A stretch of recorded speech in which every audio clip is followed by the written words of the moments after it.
এদিকে গত দুদিনে টানা বর্ষণে বিপর্যস্ত ভোলার জনজীবন। মেঘনার পানি বিপদসীমার উপরে হাওয়ায় তলিয়েছে নিচু এলাকা। দুর্ভোগে পড়েছেন হাজার হাজার মানুষ। এ নিয়ে বিস্তারিত জানবো, সরাসরি যোগ দিচ্ছেন সহকর্মী ছোটন সাহা। ছোটন, আজ কি অবস্থা দেখছেন? পানি কি নেমেছে কিনা জানাবেন।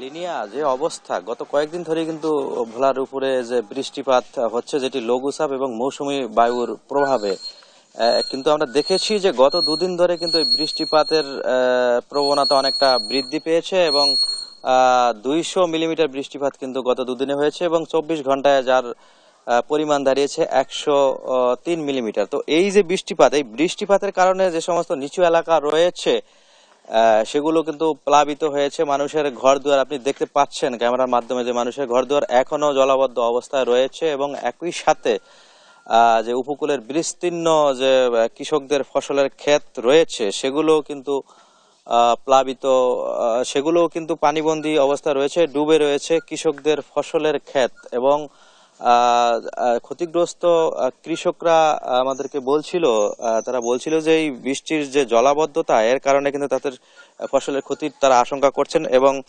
একই সাথে তারা বলছিলেন যাদের পুকুর এবং মাছের ঘের রয়েছে, এই বৃষ্টিপাতের ফলে পানি যে বেড়েছে, এই পানি বেড়ে যাওয়ার কারণে তাদের কিন্তু যে পুকুর এবং ঘেরের যে মাছ সেগুলো কিন্তু ভেসে গেছে। তারা কিন্তু ক্ষতিগ্রস্ত হয়েছেন এবং এই ক্ষতিগ্রস্ত হওয়ার ফলে তারা অনেকটা দিশেহারা হয়ে পড়েছেন এবং দুর্ভোগে পড়েছেন।